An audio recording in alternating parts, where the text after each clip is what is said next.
Hopefully we can get Miss Julie on. All right. Let's try to save. Who knows? If it's meant to be saved, it'll save.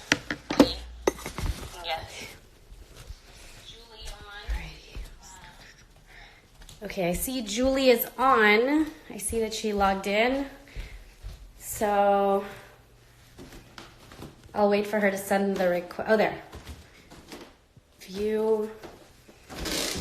Okay. Let's see. It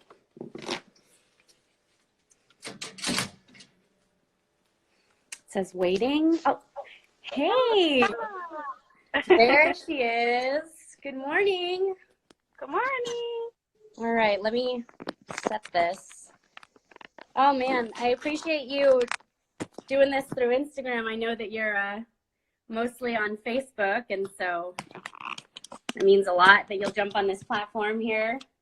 You guys, for sure. If you guys aren't following Julie on Facebook, her name is Julie Jean on there, right? Did I get that right? Okay, and you're cool with followers if they wanted to, right? Yes. Wonderful. Ah, that's hard. Okay, well, yeah, I'm sure by now a lot of people here have seen the video that was finally released. The spectacle. The spectacle, yeah. I guess just a little bit of backstory here if you want to kind of do an intro. I mean, I met Julie at the, we're part of the OG team before the whole V is for vaccine movement. She was one of the original 12 at the Star Wars. And first impressions off the bat with Julie was she means business. You know, she's not there for, you could have cared less if there was cameras, video, you were there right away. Talking with people. I was like, wow, because we were on the opposite end initially. We were behind the Disney. And when everybody moved to the front, you know, I was like, I want to meet the other people that are here. And you were just the entire time talking to whoever you could talk to, walking to Disney. And it was just like, wow, she Yeah, and that was brand new for both my husband and I at the time, but yeah, I get that from my mom. My mom makes friends with people like in the 99-cent store, you know, so I'm no stranger to talking to strangers. Like I'm familiar with talking with strangers and, you know, just talking. Yes. You know? Yeah. There's an open door.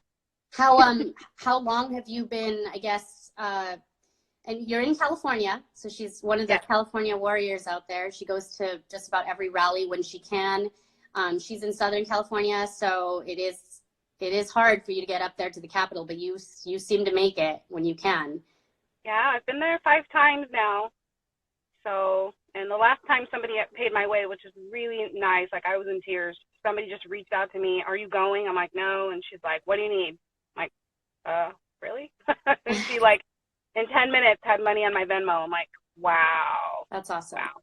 That's wonderful. So, but you've been in this fight for, I mean, how long now? What started it? So I was introduced to SB277. I was aware of it, and I went to LA with my son. I went to, Dell had something on the steps of like City Hall or something. So, and I met Lee that day, Dell's wife. There's a bunch of kids like there always are. And my guy was a little younger then. He's going to be 15 now, so I guess he was 10. And is that where we're at?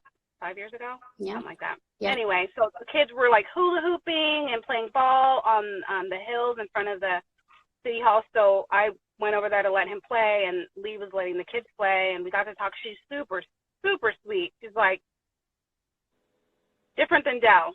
You know, people say you're better half. I'm not talking crap, but I'm just saying she's super cool. She definitely, I'm sure she grounds him. But that was my first introduction. I was just trying to scope things out. I saw a couple of figures there. That was my, I saw Larry Cook that day, and there were some moms who had a table. And so that was my introduction. I didn't know anybody. I just took my son and went. And, what's her name from the office? I mean, from the doctors. What's her name? The female, the African-American doctor. She spoke that day. Yeah, I know which one you're talking about. Oh gosh, Rachel. Rachel Yes, Ross. Rachel Ross. Yes, Yeah. My Child, My Choice. That was where she gave that speech. Mm-hmm. And she had just come into the knowledge of all this and was like, you could tell she was still tripping. You know what I mean? She was like, she didn't even talking science, really. She's just like, my child, my choice. This isn't right, you know? So it was a cool outing. And then, I mean, I've been homeschooling since my kid was in kindergarten, so I really didn't have a reason to be in the fight. But after that, I was like, okay, I need it. I just kept checking in, you know, and I've slowly gotten more and more involved since then. Yeah. And then when I got my husband, I shared with him before we got married. I vetted him to see, you know, what he thought about all my wild thoughts about the world, and he was like, wow, wow, wow, wow. And so now we work together. Yeah, he goes with you just about everywhere, and it's wonderful. He's like, you guys are such a great team. So what woke you up then to just the V topic to begin with? Forget all of the rally, forget all of like the people and the side stuff. I mean, was it something that directly happened to your family? Like, was it? Yes. So I was a single mom with James for 13 years before I met my husband. So I would take him to well visits pretty religiously from 0 to 4. And never questioned anything, you know. I was on public assistance, you know, but at his 4-year-old appointment, we had kind of missed a couple, I guess, and so they said, you're behind and you need seven injections today. Seven today. I didn't know if it was how many injections technically, but, and all of a sudden, I don't know, it sounded very off, and I'd never questioned. In that moment, I just went, pardon? And they're like, yeah, and he needs a flu shot and this and that. And I was like, yeah, we'll come back. And then I just never went back. Wow. So you never knew anybody ever questioned. Now, I grew up in church, so there's this thing of, you know, listening to that voice inside, you know, the Holy Spirit or whatever. But I didn't typically pray before things ever. I was kind of transitioning into doing that too at that time. Because being a single mom gets really rough sometimes, and you don't have somebody else to ask about stuff, and it's really heavy, the responsibility of decision making. So I would from time to time in doctor's offices or when I felt kind of scared, pause and just try to hear something. And I felt, yeah, like, no. And so I said no. And they, at the time, so 10 years ago, they weren't as militant as they're being about, you know, vaccination. So yeah. They let me leave. They said, okay, we'll see you later. And then fast forward, like, you know, 10 years out, now I get the calls from the office and I get the letters and I ignore them. Mm-hmm. But they let me walk out and didn't even ask me, like, are you sure? Nothing. They just let me leave. So that was a blessing in that moment. Yeah. So you had what, you know, when I was still in California, it was the same. It wasn't really, I didn't really get the pushiness from them, but I definitely got like the fear factor, you know. I was told I was putting my kid in danger, but like, it was more of like, well, okay, if you're willing to risk it. It was that kind of attitude versus what it is. Right. But yeah, so okay. Yeah, well, oh, sorry, go ahead. No, so thankfully, yeah, I was able to leave. And then I slowly, I guess when you're ready to learn stuff, that's when the information comes. So then it started coming. Then the story started coming. And I had a daycare at the time, and I cared for a little girl. One of my first daycare clients was a little girl with cerebral palsy and autism. And I had her from like 5 to like 6.5 or 7. And so this is a big child who's, you know, having blowouts on a regular basis. Her parents, this issue was not even on their radar. They never mentioned to me. It was just, that's what happened to her. She was just born that way. And, but looking back now, I'm like, wow, like her gut, a lot of the things I know now, she was probably suffering so bad, and her parents had no idea what to do with her. Yeah. I had, of course, kids in everyone was sick all the time. They were sick all the time. I had previously worked as a registrar at a school, so I was in charge of checking everybody's vaccines, and I was lax about it because I was like, that's your business, you know. So I would be like, I'll get to the shot work. I'm like, that's fine, whatever. And I would just file it away, you know. I wouldn't check. And then when I had my daycare, I didn't check at all because I didn't feel compelled to do that. But my kids were sick all the time. I had one boy constantly with ear infections. He had tubes in his ears. And to this day, that young man has pneumonia on a regular basis. Like he's a pretty sick kid. Because I keep up with some of the kids that I had in my daycare. But yeah, and my son also had asthma. He had night terrors like crazy all the time. Those were terrifying. And for me too, because have you ever experienced that? Well, maybe not. Read about it. I've experienced like sleepwalking and bad dreams with like my oldest, but no, not the. Yeah, you can't wake them up, and they're wild-eyed, but they're sleeping. And he also had sensory, like he couldn't take any noise. So cars driving down our street, planes flying overhead, and if I dropped something in the house, it wasn't just a typical. It was like, It hurt. Yeah. Wow. He still to this day says certain things hurt his ears, but he's not as afraid as when he was a child. Everything was, Yeah. Wow. Well, so what? I guess we'll flash forward to last week a little bit. You heard about these two. So like I've done a bit of the backstory already. Everybody knows that celebrities and the likes of, Kimmel, who have big platforms like this, they pretty much get away with mocking this side of the argument. And there is no debate for them. We are, we're foolish, we're dangerous, and they get to say whatever they want. But what's really sad about that is that they've got these massive platforms, and many people repeat what they say because obviously, millions of viewers. And so I guess for you, what happened? It wasn't enough to just be outside the Kimmel. No, it wasn't. So when he first posted that, where he had the real doctors come on today and they cursed us out, and then he did the follow up, saying I'm not going to apologize.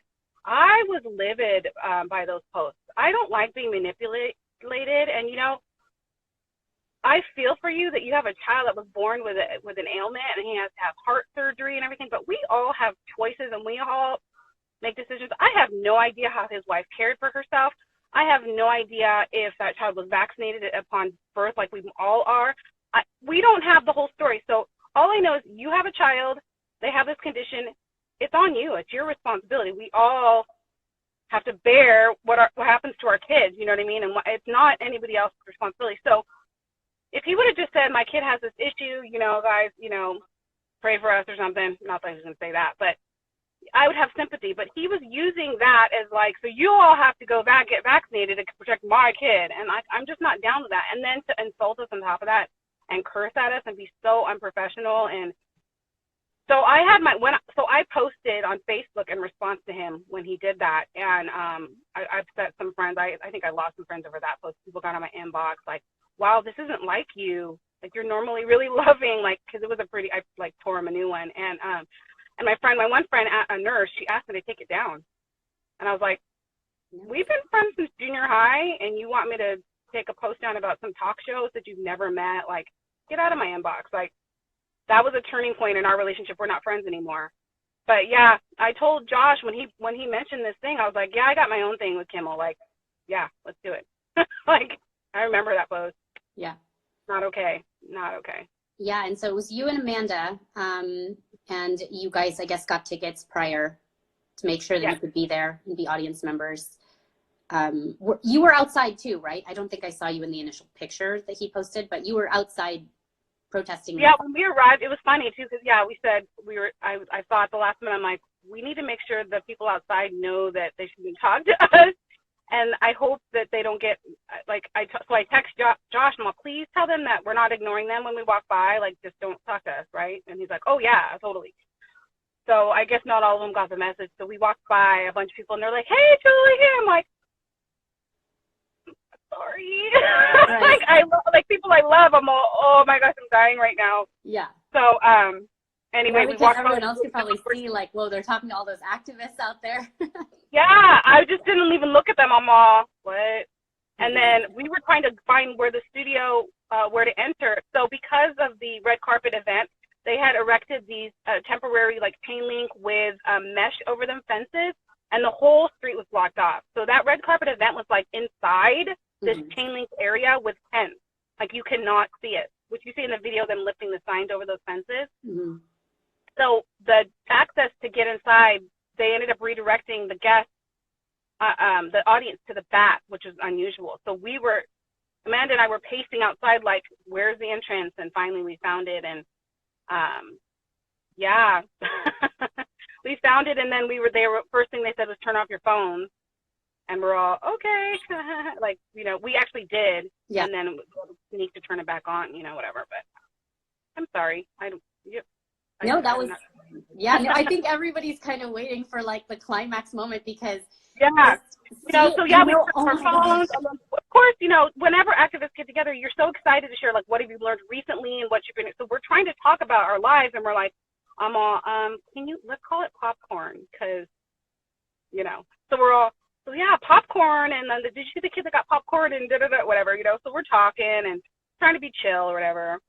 And we get inside, and there's kind of a cute guy. There's lots of men standing around. You're not sure who's who. Some guys in suits, some guys a little more casual, just like polos. So this one guy was directing us to our seats, and Amanda's like, hey, you know, so you're going to get us good seats? No, I'm going to try. And, like, so we chatted it up with him for a little while. He ended up being the guy on the video that you hear saying with a little twang, if any of you are here to make a political statement, you don't hear that on the video, but that's what he called it in the beginning. He said, did you guys see those people some people outside? And a couple of the audience members said, yeah. And then he said, so if you're here to make any kind of political statement, do it now, you know. And I look at her, I'm all, it's not a political statement. And then he's like, because I'll listen to you now, but if you do it during the show, you're going to be arrested. I'm also, he's threatening us. And I'm looking at her, we're so cool. And she's like, yeah, we're cool. I'm like, yeah, that's what I thought. So, well, you know, they have politicized vaccines by adding the mandates, by doing all the bills. They've politicized it, which is why I found out recently that's why a lot of these pastors can't speak on the topic, because that 501(c)(3) tax thing that they have, you know, in order to keep the donations not being taxed, they are not allowed to talk about politics. And I was like, oh gosh, wow, no wonder they went and politicized the vaccine topic. Yeah. So they can't really mention that, even though, like, biblically, you really should stay as far away from them as, you know. So yeah. But yeah, no, so they say that, and you guys are just like, what, you just have these looks with each other like you're still gonna do it? It just like excites me. A little bit. You hear me going, well, there's not political, you know. And so, but you know, I always do this when I'm out at these events. I'm always checking in to make sure other people feel safe. You know, like if at any point someone doesn't feel safe, I'm like, go sit down, go back to your car, you know. So that was my thing, like, are we good? And she's like, I'm good. I'm like, all right, you know. And then we just look forward. And then, so then they were coaching us on how to yell, exactly how to applaud. There's an applaud light that has green, and then a stop that is the red light, and like, but please don't stop abruptly. You make sure that your applaud kind of fades out, and you look natural. And if someone's next to you not smiling, make sure they're smiling, you know. And it was really specific, and I was laughing. I'm like, so you want a decrescendo of applause, and you want, you know, I'm just cracking up inside, like, wow, super controlled. And yeah, we went to the bathroom. So then they had us go to the bathroom, and I came out of the stall, and I didn't see Amanda anywhere. Well, you know, when you go to the bathroom with your girlfriend, you don't leave your girlfriend in the bathroom, you know. So I walked out, but I was like, wait, I'm not sure if she's there. Let me try to figure it out. And they're like, ma'am, you can't get over here. That area's closed now. And I'm like, yeah, I know. I'm just waiting for my friend. Like, well, you need to wait over here. And I'm like, okay, well, I'm just gonna. He's like, don't go down there. I'm like, I'm not going down there. I'm just gonna call for her. He's like, don't do that. I said, I can't use my voice. And he goes, no. And then I was like tripping out. I'm all, where the hell am I? I just kept looking at him, and I go, Amanda? And he goes, please don't do that again. Like, calm, but weird, like creepy. He's all, please don't do that again. And I was like, oh my God, help me. So I was just standing there, like, kind of frozen. And then this one lady kind of, she goes, you can stand here, just inside the doors of the audience. So I stepped over, and then Amanda came, and I'm all, thank you. And I just grabbed her and went to go sit down. But the whole thing is very, very controlled, obviously. You know? And that was before taping even started. This is pre-show activities. So I was tripping out, like,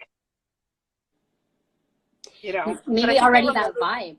It's like already Yeah. pre-setting that vibe of like, we know that you're in America, but right now you're in, you know, these between these four windowless walls and we're in control here. Like, right? Because that's what I got from, you know, we didn't see the footage, but from all the audio when they were like roughing you guys up. So what was your cue then with Amanda? Like, I guess you guys had to listen to his opening monologue, right? You had to listen and. Right. He did his opening monologue, and then we let him do the whole first segment because you saw that they had all four of the stars out at the same time. Right. So since they did that, I knew that it wasn't going to be like, if they would have just had her, we would have been guessing more like, okay, when are they going to cut her off and bring somebody else on, you know? But since everybody was there, I knew she was there the entire time. So I was like, let the whole first segment run then, you know?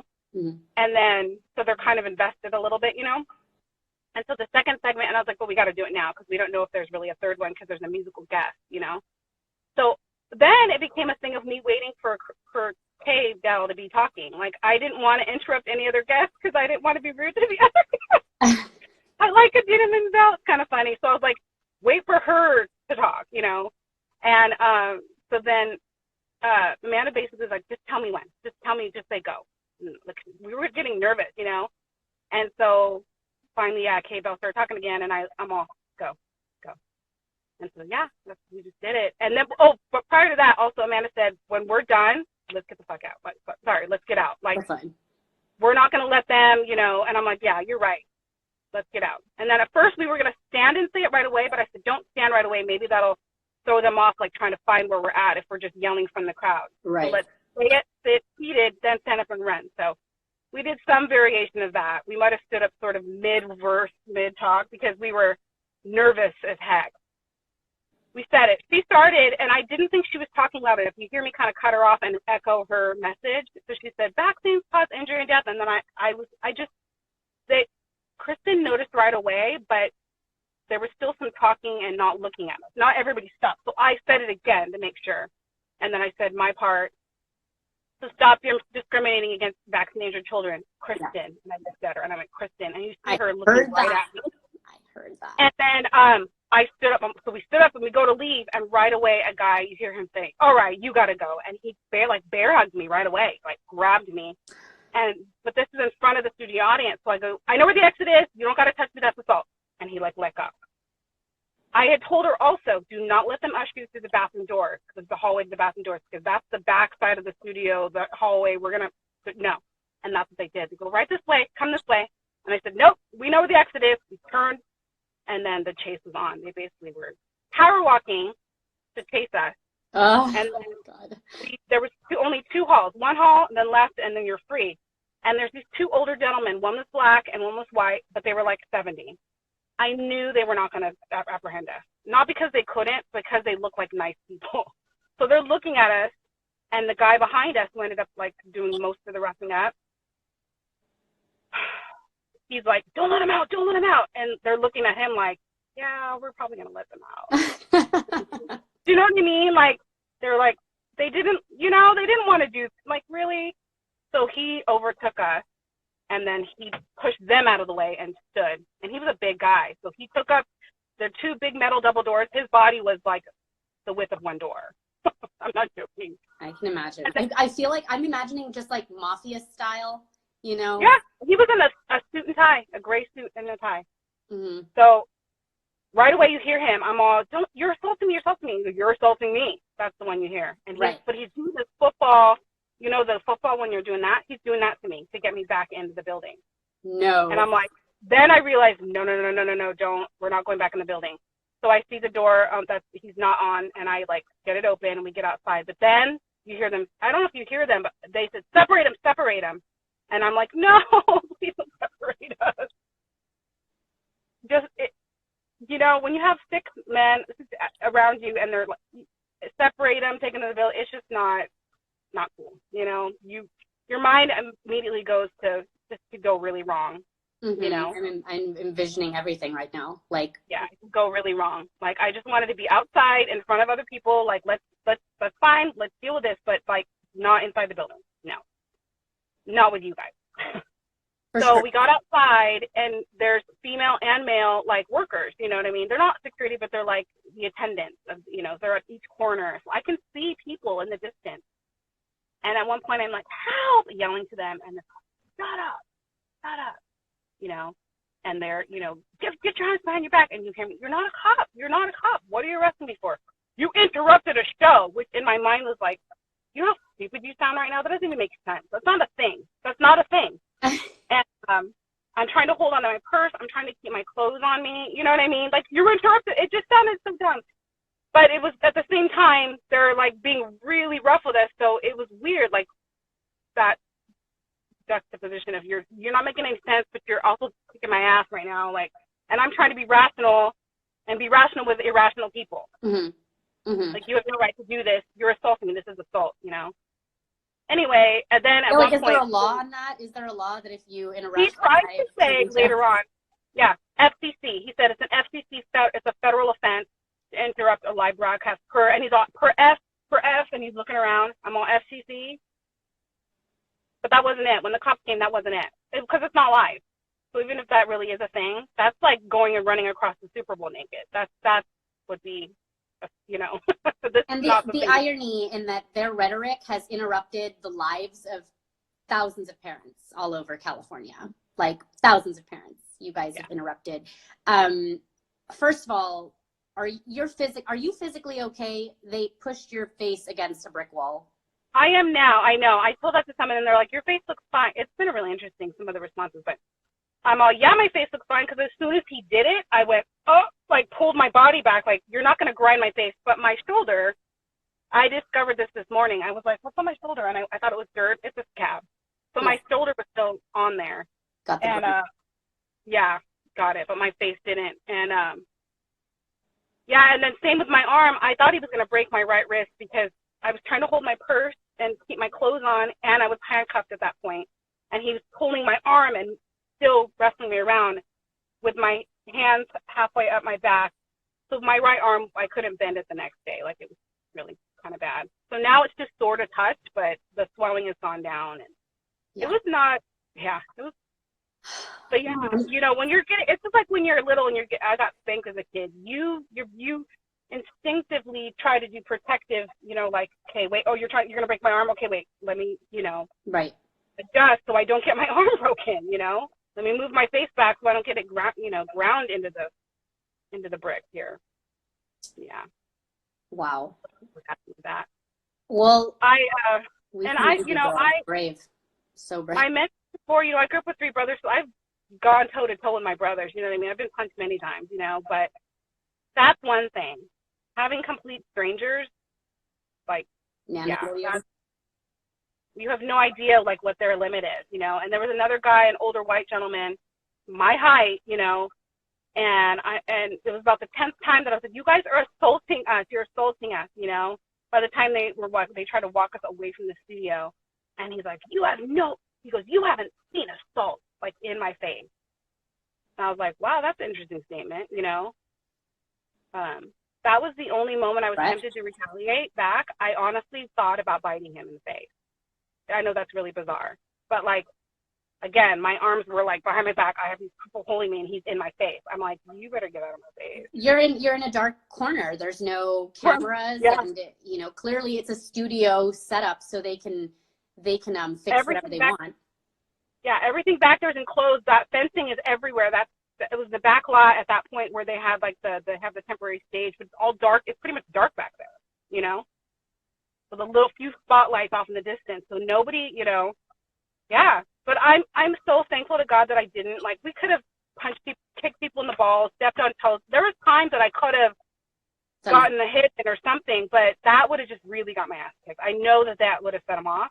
I'm really glad that I was able to just go the other way and just plead. Yeah. Wow.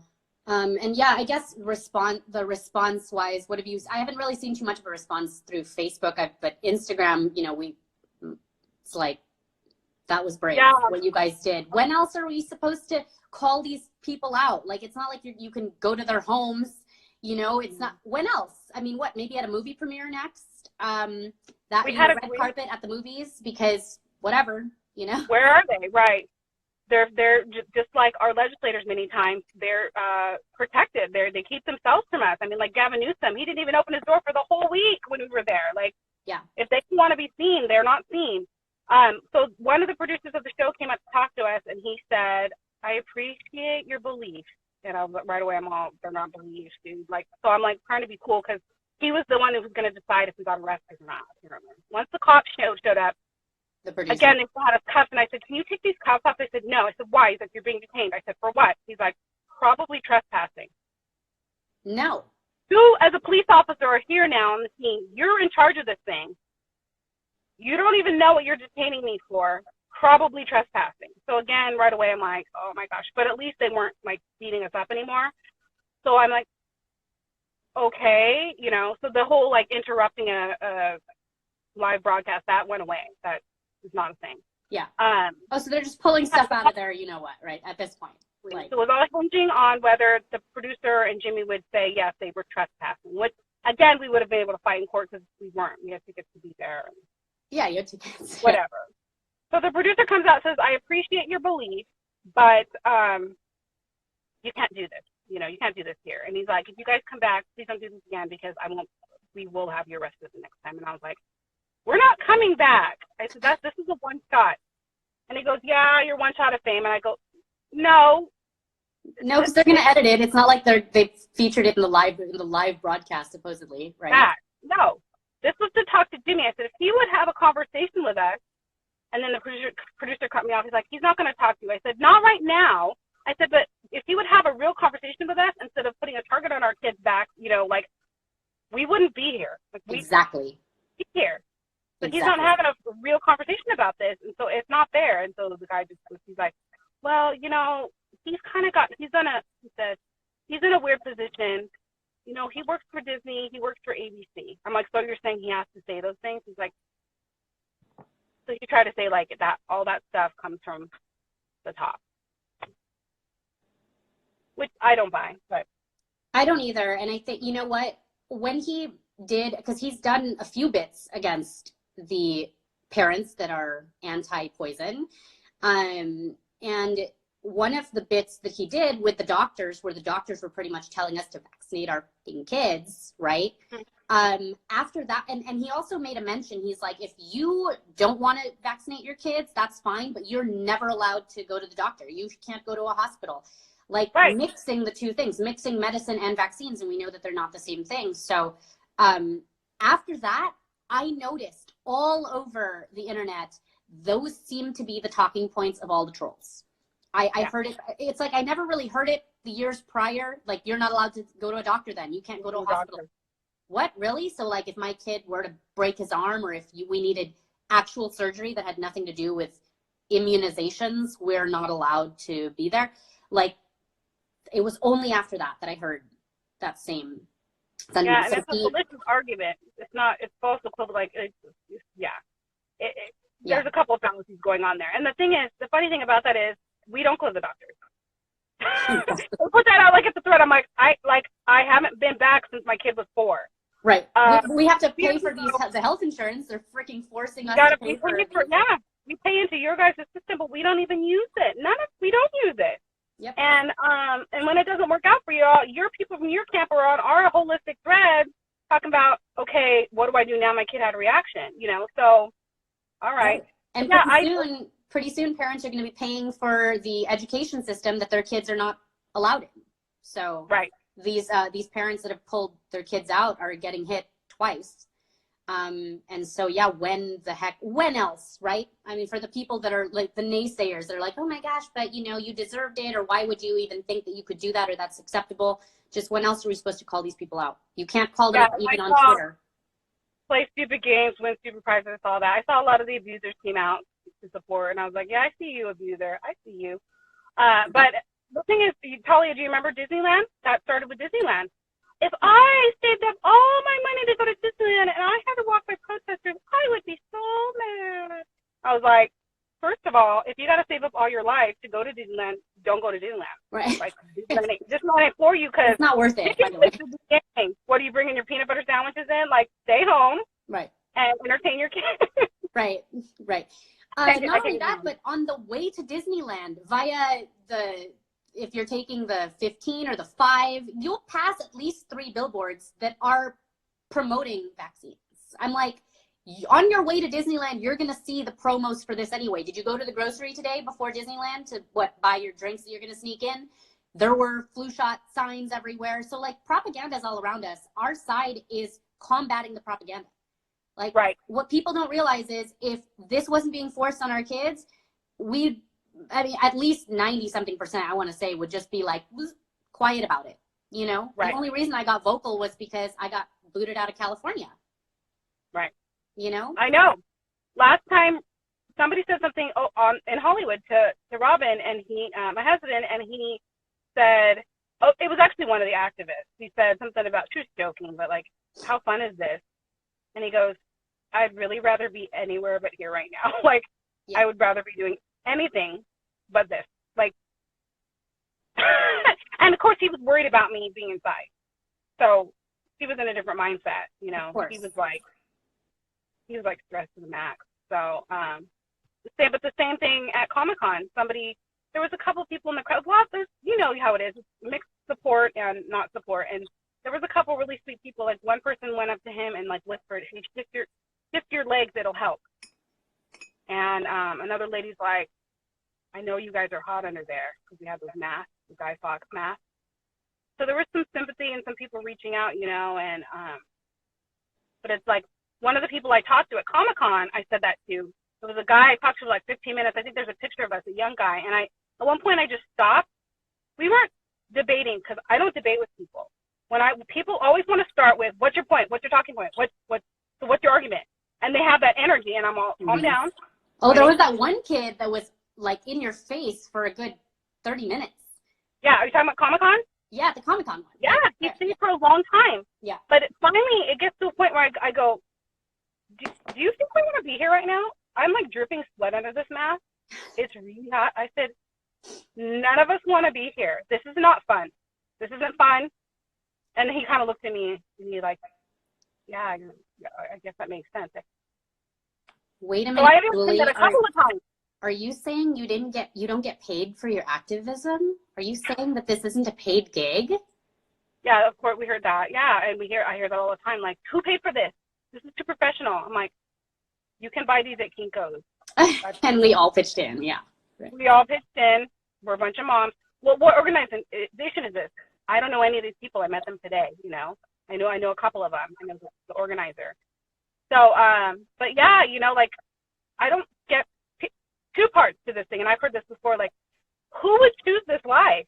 Who would choose to be outcasted and harassed? And no, none of us. We didn't choose this. They think we're like dramatic, like our lives are boring. So like, I know. How can I be the most hated citizen? Mm-hmm. and go up against honestly like the biggest industry that nobody wants to touch. All these truthers, all of these conservatives that like are supposedly woke, that hit up on all of these like government conspiracies, and they will literally talk about any other topic. They'll talk about 9/11, you know, and they don't want to touch this topic. I've noticed many of them just steer clear because of what it's caused. Because it's a drop in the bucket for pharma to spend money to demonize this movement. Like, it is a drop in the bucket. And that's what I really appreciate and value about somebody like you in this movement, because, you know, you and we have a similar mindset when it comes to, I don't got to be told when I can do something, how I have to do something, and why I should do something. I get the urge to do it. And if I can connect with other people, that's awesome. But, you know, I know that it boils down to like a personality thing. A lot of people, you know, prefer to be led or told what to do. But I love that you're a go-getter. You're like, I'm feeling compelled to do this, and I don't need to be told, you know, given the green light, right? Let's do it. I went to my mom's church yesterday, and out come these gorgeous triplets, 2 girls and a boy, half black, half white, and their parents are carrying them in a little wagon. And my brother's like, "Look at those twins, those triplets." And I said, "Yeah, I saw them." And then I was standing there for a second. I'm like, I got it. I ran. I chased them out into the parking lot, and I whispered in the mom's ear, "You need a vaccine." And she goes, "Oh, I know." I go, "You do?" So then we started talking. The boy had a reaction. This one had a reaction covered in a rash after his. And I said, okay, well, there you go. That's letting you know his body has an issue. They all do, but him more so. And I said, there's theories about testosterone and how they process, boys process toxins differently. You gotta look into it. And I had business cards for my cleaning business. So I said, here's my card. I will send you link after link after link. And I told her husband, we're talking about this. And he goes, oh, okay, yeah. And they listened. And they took my card and they're going to call me, you know. And my mom and my brother were trying to go to lunch. They're like, okay, trying to drive me away. I'm all like, y'all better don't interrupt. Right. You know, don't undermine what I'm doing here right now, you know. But and then, you know, that later in the morning, we're putting stickers in the grocery stores. I was so disappointed to find out my local Vons has this whole week or the whole month a clinic going on. So we took care of those signs last night. Right. Picked up dinner and we edited about 10 signs last night. So you will go in. I love it because I do the post-it things everywhere too. I'm always like post it just whenever I can, you know. Like I feel that my day is complete if I drop at least 5 of those, especially if I have to be out in the real world. But you did one where you were at IKEA and you like opened up the picture frames, all the frames. Because that takes effort. You have to open up the frames. They have to get it open, yeah. Put in. They just take them the whole thing down. You go back and it's just missing from their display. They're like, dang it, you know. Well, yeah, but you know what the thing is, if it's not the potential shopper that's gonna see it, it was the employee, and that person matters too. You know. Well, they do for sure. And I know people. It takes them a while though too, because I've hung out in stores and watched to see.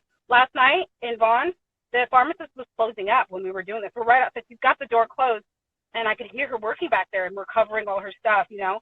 And she came out and moved a display that we had written, and she didn't even notice. At the end of the day, she's trying to go home. So that means all last night until, you know, the night crew's half awake, people were seeing that. Get your toxic flu shot. Get your toxic flu shot. Wait, what? What does that say? Yeah. And if you're a sympathizer right now, if you're the type that sympathizes with the likes of Jimmy Kimmel and Kristen Bell, if you're sympathizing with these businesses, like don't go vandalizing.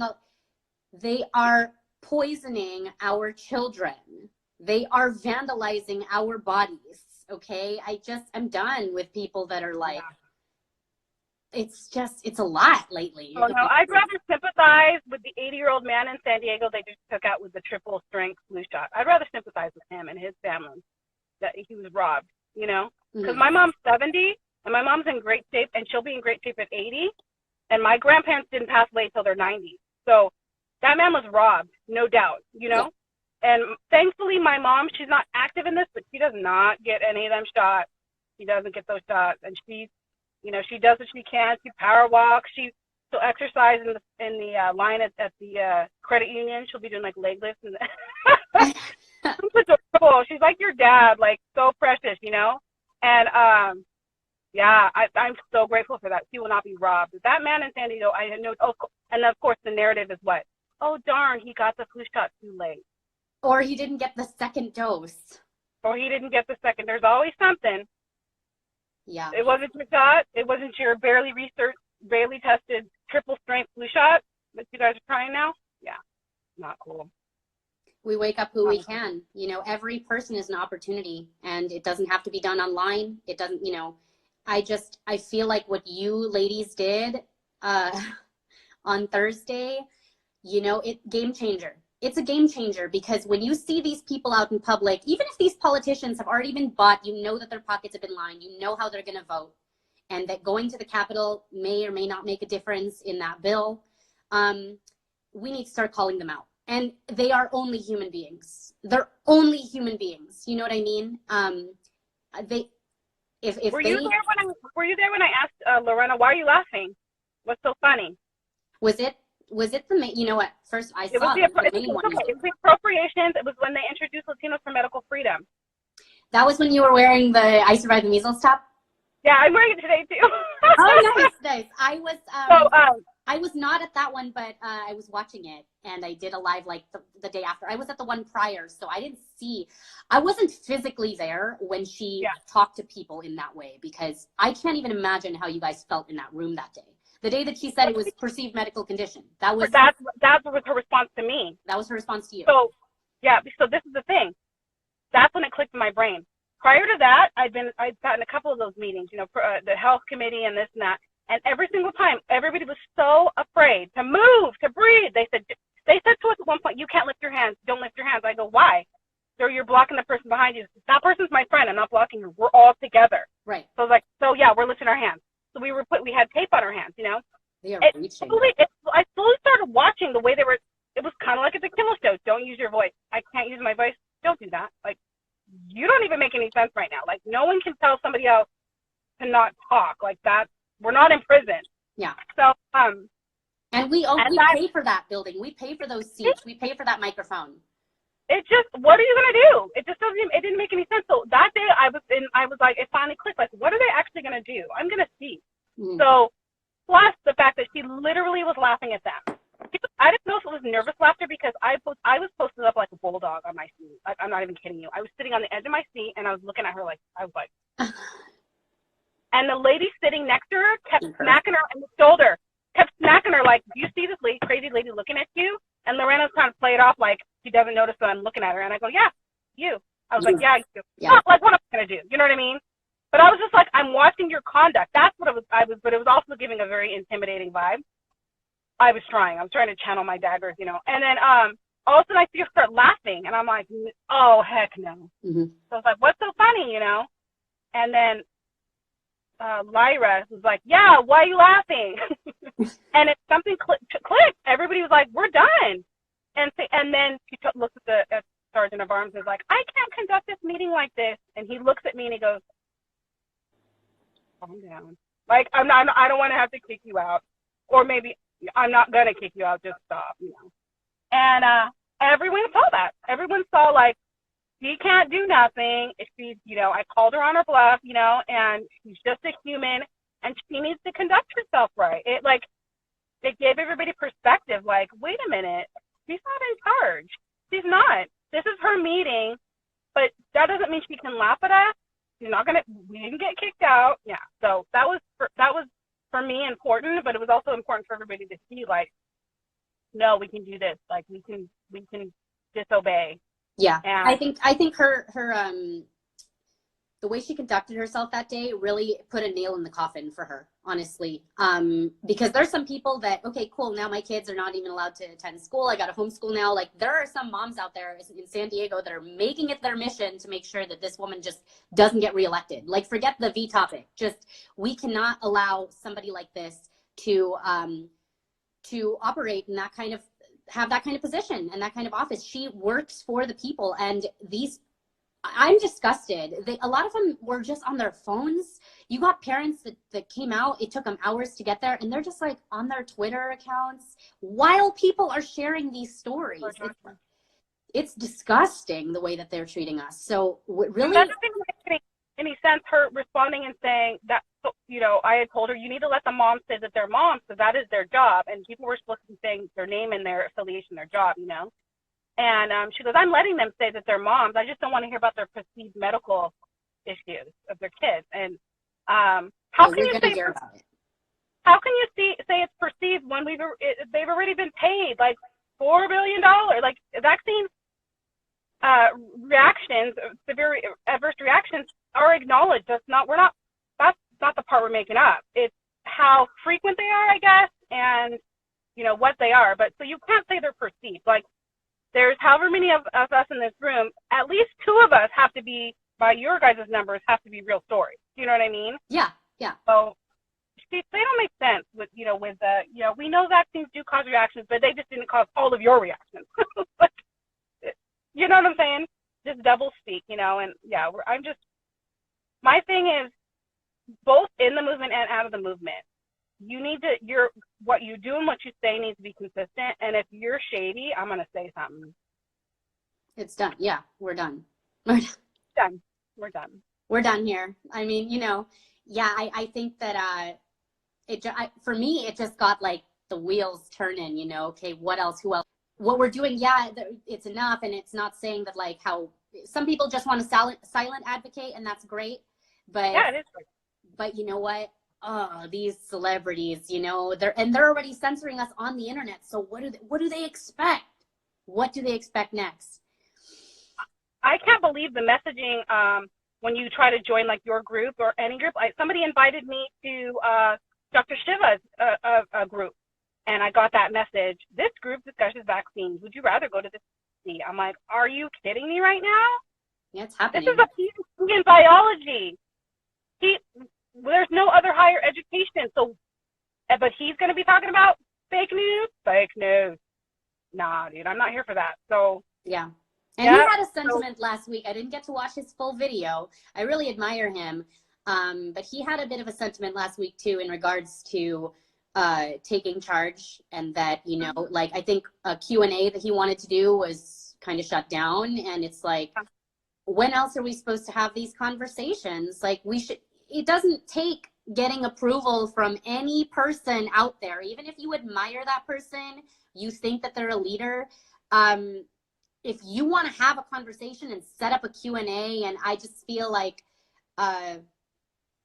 anyway, right, I just agree with a lot of what he said. Right to assemble. Like, we all came out to the movies, like youth groups and school groups, like sports teams go out all the time. So do they get told you can't talk in the hallway, get out? No, they don't. Yeah. People are left alone to talk about whatever they want because they paid the $20 for the ticket and the $15 for the popcorn, you know, to move about the world and be free, you know. So yeah, he's saying some interesting things, but the main thing, and some people are getting offended at him too, thinking that he has ego and stuff. But the thing is, they're just I'll take this how you want, people. He's a brown man. So sometimes people don't like receiving messages from brown people. I get it too, and this isn't feel bad for me. I've since kindergarten, I've perceived this, you know, the way my teachers treat my best friend, you know, versus me for doing the same thing, you know. And sometimes he's got this, you know, PhD in biology, but that brown skin's what you see first, you know. So, you know, he's got an ego versus, you know, this other PhD who doesn't look like him, who's wonderful, you know. So that's all right, folks. We'll work all this out, fam. We'll work it out. We'll get past it. You know what I mean? You got to really just like hear what the person's saying. He has no beef with anybody. I watched those videos a couple times. My husband and I. My husband, who looks very different than me. We're working it out, friends. And you got to just get past your like initial like, I don't know what it is, resistance of other people who you think are perceived are different than you, and who, you know, and just get past it and try to hear what people are actually saying. All he was saying is this movement belongs to all of us, and some of the things we have been doing have not worked. Clearly, these laws keep coming through. So what do we got to do differently? And he offered his services. He's going to be doing seminars on the immune system for free, you know? So when someone is giving of themselves and they're not asking for anything, I mean, yeah, I think initially when I saw that, it seemed like there was a lot of miscommunication. Like maybe the people who set everything up just wanted to make sure that that, you know, the movie could continue to get shown in theaters or whatever the thing is. So yeah, there was a bit, but once again, the sentiment that he had where this movement belongs to everybody, and you don't need anybody's permission to speak out and do what's right and say what's right. And just like every person that you see out there is an opportunity, right? Every chance you get to plant a seed, it's important. And if they didn't show it in AMC, I know the people in our movement are so generous, and we've invested. We're not done investing in this. So just tell us where to show up. We will show up to your movie, and we will pay what you need us to pay to compensate yourself for making it, and to, you know, nobody's not trying to. We will make sure they're compensated, so they don't have to depend. They're not dependent on AMC, you know. So that's my thing. You know, I saw that, like I said, through the generosity of a complete stranger sending me a good sum of money. You know, we're all in this together. We're all in this together. And you know, they even say in the movie, it was due to the censoring that the movie catapulted, the first one.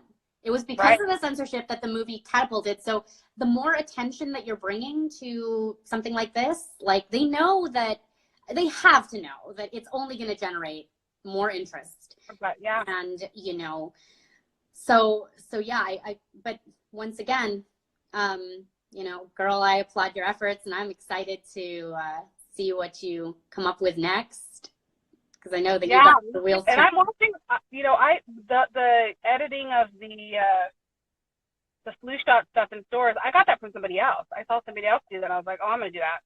Yeah. So I'm always watching to see what other people are doing. And, okay, so the next thing, I've been wanting to do this for a while, and I have 2 videos so far.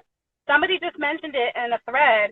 And anytime I have a thought and then I see it mentioned again, I'm like, it's a good idea, We need to start posting videos of our family and friends and people on the street who have survived these diseases, measles and chickenpox. Mm-hmm. Just a short 1 minute. What's your name? What did you have? This. What do you remember? Oh, it's fun. I got sent from school. Boom. Done. Yep. Upload it. I survived. So I'm going to upload my 2 videos. I have Lucy Cole and Juliana here. I love Lucy. Yeah, she's so cute. Her video is so cute. Oh, my gosh. So I'm going to post those 2, and then I'm going to get on and get some more. So we can, until we can grab them and put them in one spot, let's just post them on our Facebook or post them on YouTube. Hashtag I survive, and just put them out there, just 30 seconds, and then it's just going to be this. I can send you. I did the one with my dad. Like I think months ago in the summer, I was like, you guys we need to be talking to these old people around us, and those old people, they are walking, breathing, talking testimonials. Okay, and they're dying out, and they're losing their memories. So before all of that, we need to start collecting all of their memories, all these people who don't remember allergies when they were kids, they remember maybe hay fever. My mom just said that. She's all, peanuts? We all ate peanuts. I'm like, Mom, there's no peanuts on planes anymore? She's like, what? I'm like, no, you can't have them on planes. Why aren't we doing it? Everybody needs to be doing this. And it doesn't have to be something you do online. If you're like more of a private person, my goodness, anonymously post it. What does it take? It doesn't take a lot. So yeah, it's really important, because there's 20-year-olds out there that literally think you'll die as soon as you get the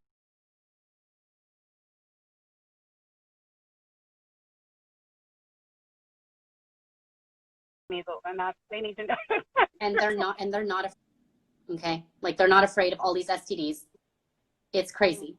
Did you see that video? They're all these young kids like licking the same lollipop, and you're like, dude. I did. And I did. So. Well, Julie, this is about to boot us off, and I want to try to save it, but I really appreciate you coming on today, and I hope we can do another live soon. I got a few ideas, too, I want to bounce off with you. So I'm going to message you after this, but... Yeah, thank you for thinking of me. And thank you, always. Thank you. I love your kiddos, and the bird, and Enzo. Oh, my gosh.